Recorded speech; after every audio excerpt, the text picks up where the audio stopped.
The opinions of this podcast are my own and not necessarily the opinions of Berkshire Hathaway Home Services Ambassador Real Estate, any realtor associations, persons, or entities. If your property is currently listed with a real estate broker, please note that it is not our intention to solicit the offerings of other real estate brokers. All right, welcome back to Hunting Home. We had a little technical difficulty there, so hopefully everyone can hear me now. But today's guest is Alisa Roth, and she's the owner of Bloom Works Flower Shop in Council Bluffs. Alisa is all things small business and community, so I thought she would be a great guest, and she has a really great community event coming up, so very timely to be on the podcast. So Alisa, why don't you tell me a little bit about Bloom Works and kind of how you ended up with this flower shop and some of your background and kind of where you are today? Yeah, I've been running Bloom Works for 20 years this fall here.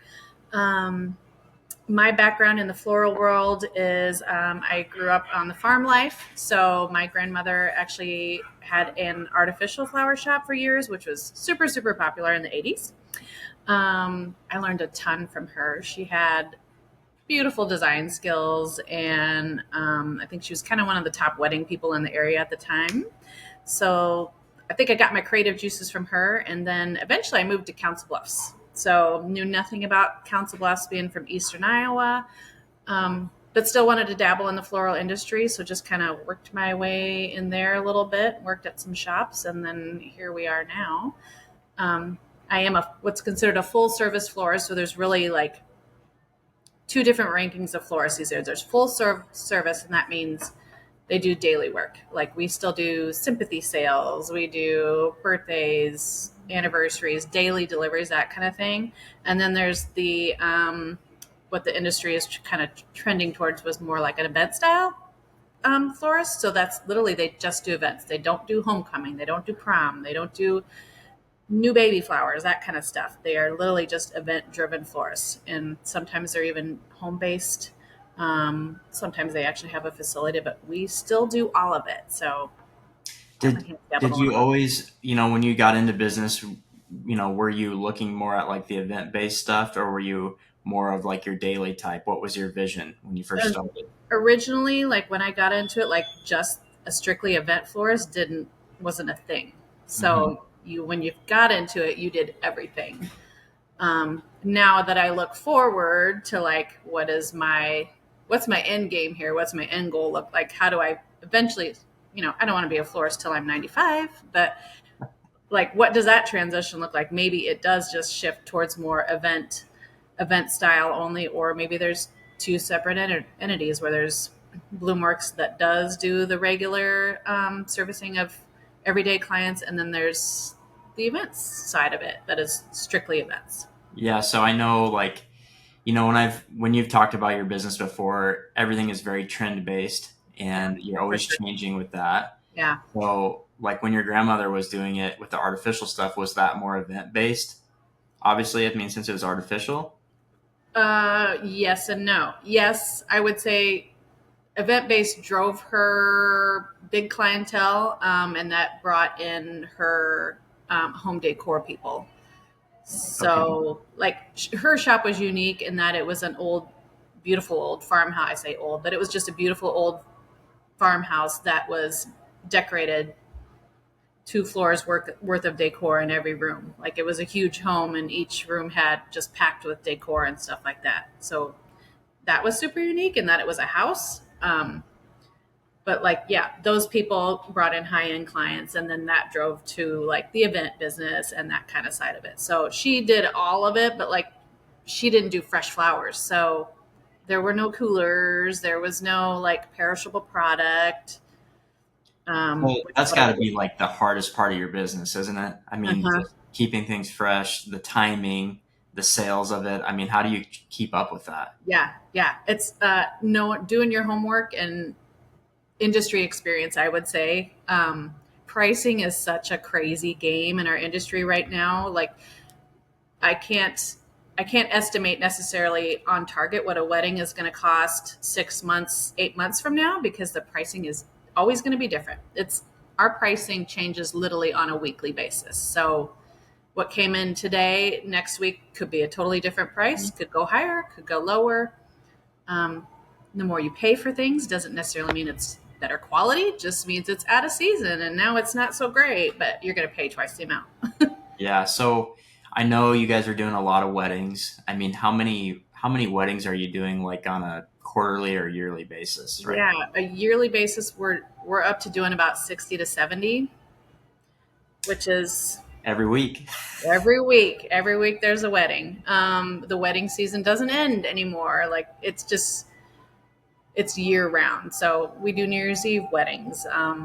There's times when it slows down, but and COVID really affected all that a ton because people weren't getting married for a year or two there. They were delaying everything.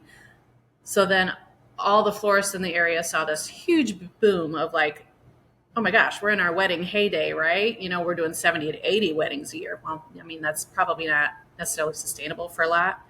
That also triggered a ton of like event style florists to get in the game Yeah. because a lot of them, a lot of traditional shops closed down. So now you have designers looking for jobs. So by God, they can do it too. So they opened a lot of studio shops, which kind of come and go, but some of them are sticking around. So Yeah. I mean, that kind of leads me to, my next question is any small business is hard to start and establish and then maintain.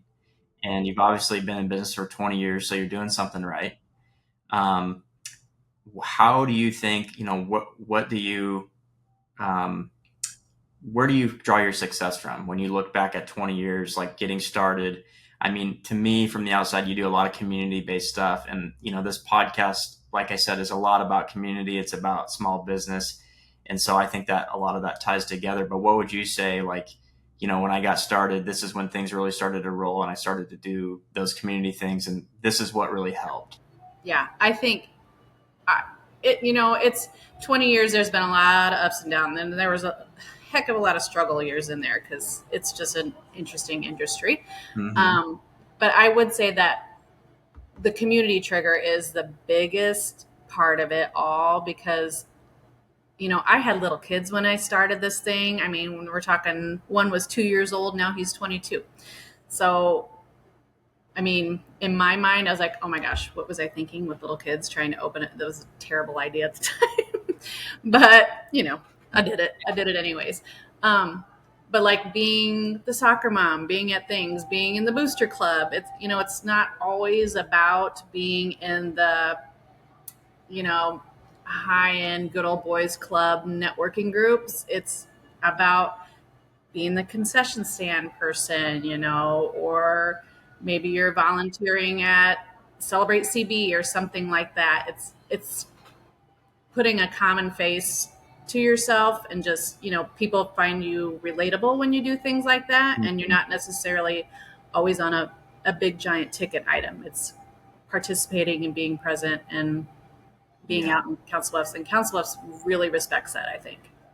Yeah, 100%. I mean, I know from me, for personal experience. I mean, you guys have great location on the 100 block. You're very visible in Council Bluffs, and for a dude that's like need to buy flowers. I mean, if I go there because I know you, and then now I go there because I know you, and I've always had good service. And usually when I walk in, whoever's there knows who I am, Yeah. and so it's just easy. And that is so.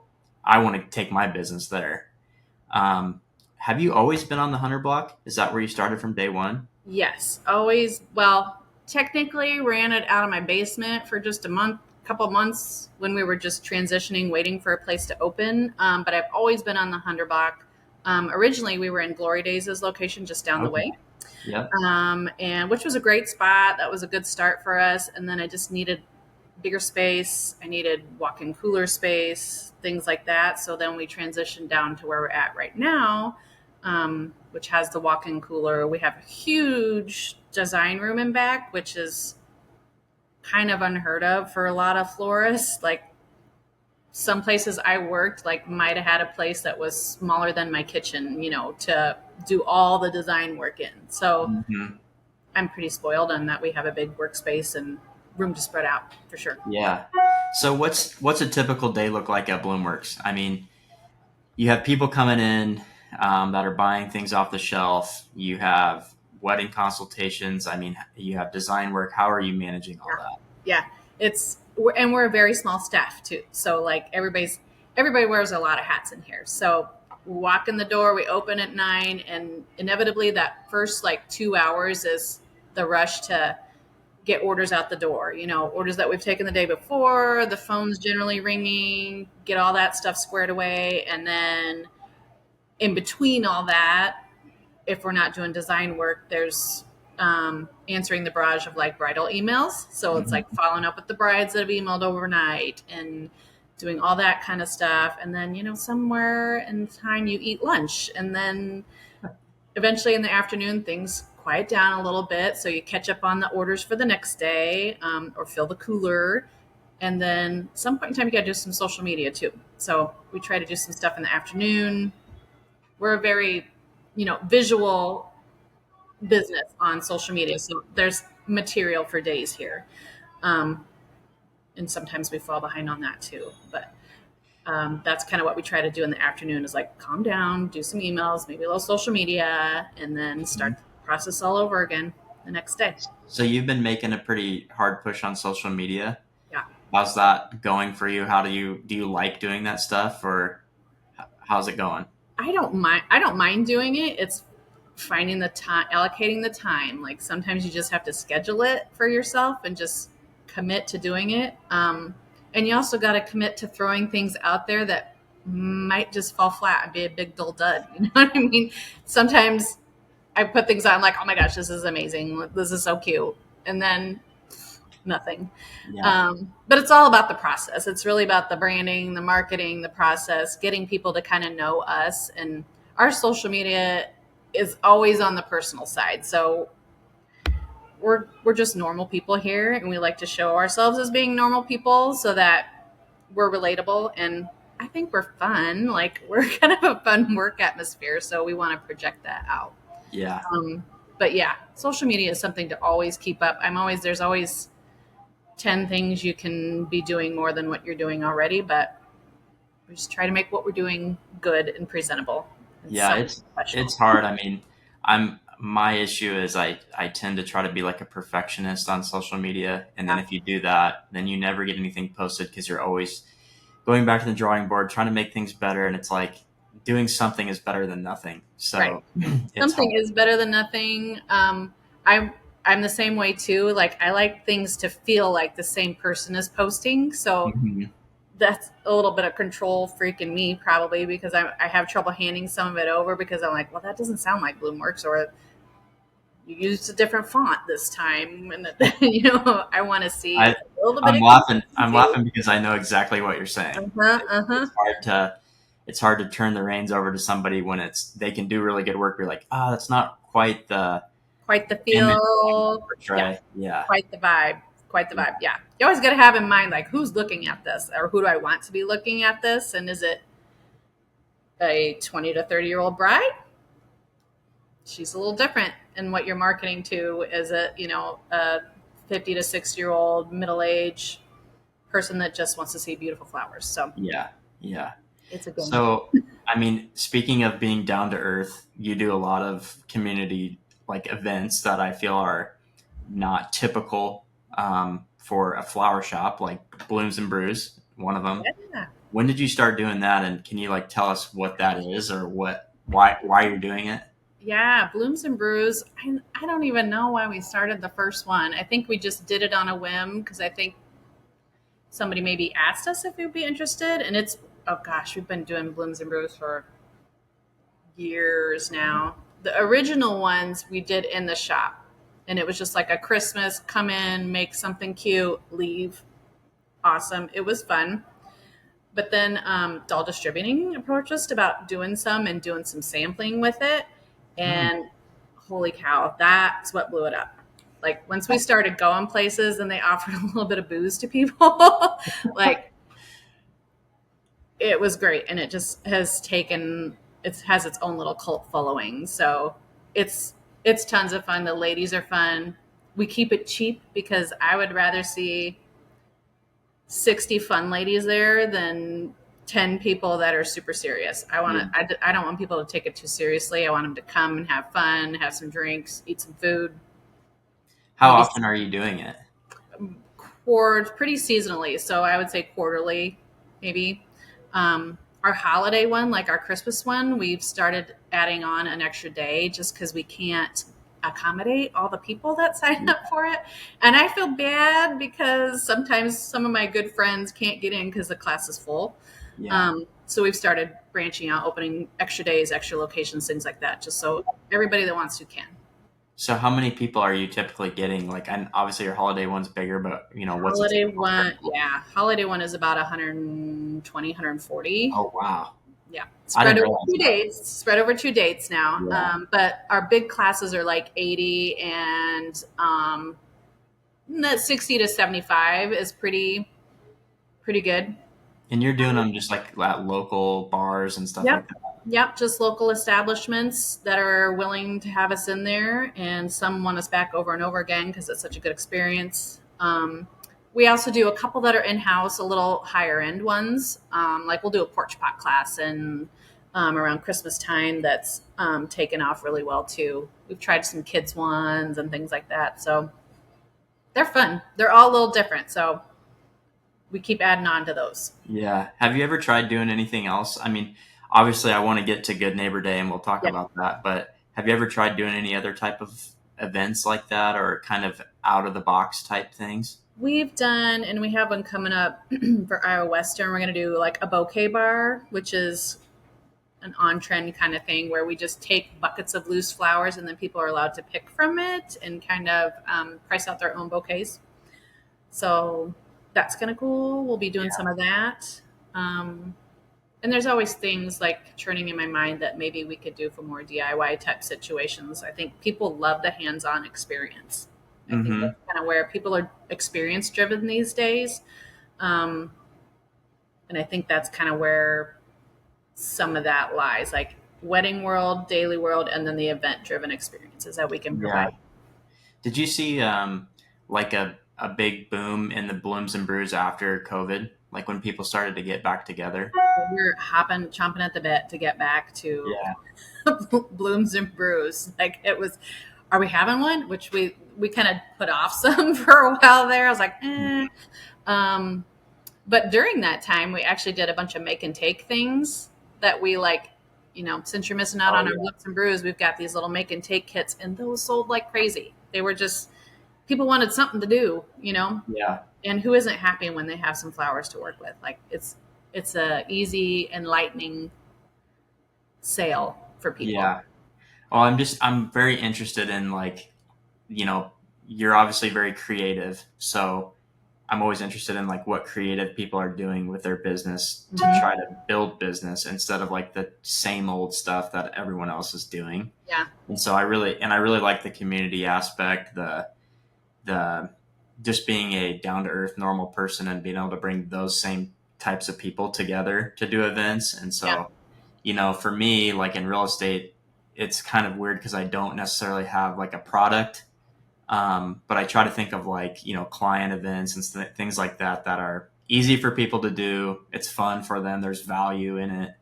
And so I really like that you're doing those types of things, which leads me to the big event coming up, Good Yeah. Neighbor Day. It's big. Um, September 4th, correct? Yes. After Wednesday, I put out September the 4th. wrong email, I put an Hey, email out it's yesterday. okay. I laughed because you sent that email out, and about, a week ago, 2 weeks ago, I sent out some client appreciation event invites and did not put the date on it at all. Had the Oh, time, see? but didn't have the date. So happens to the best of us. Ah. And you know how many times you pour and pour over those Oh, things? I check, double check. I should have handed it to Sandy, let her check, double check. it's okay. Got it when Ours made it through two people. We both looked at it and then mailed it to a bunch of people. And then, 3, 4 days goes by and people started to text me and they're like, when mm, is this? mm-hmm. And then I looked at it. I'm like, oh no. And then I just told people, I'm like, well, we did it on purpose because we wanted you to reach out. I like it. There you go. capture the email or Yeah, we wanted you to reach out so we could chat a little bit about it, you know. absolutely. It's all in the plan. Um, so Good Neighbor Day, you've been, this is the 20th anniversary, right? You've been doing it since year one?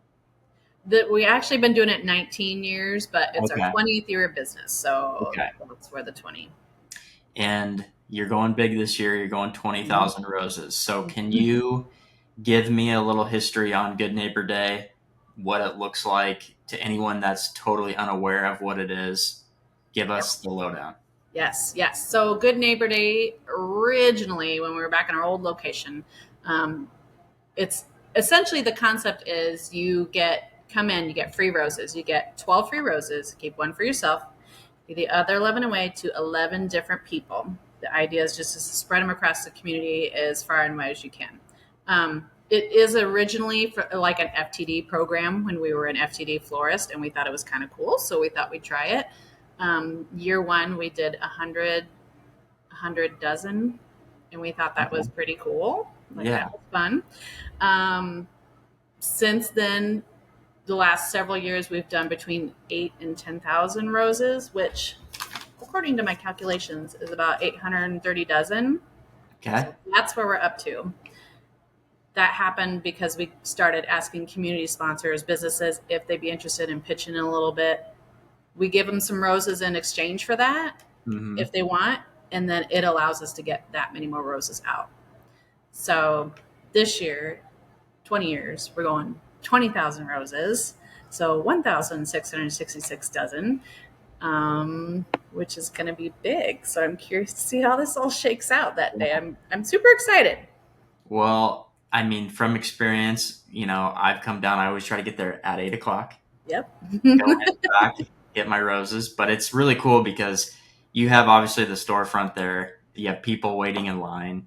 I know that this year you have some things lined up for a little production aspect of it. And then you go into the shop and it's like wall to wall roses everywhere.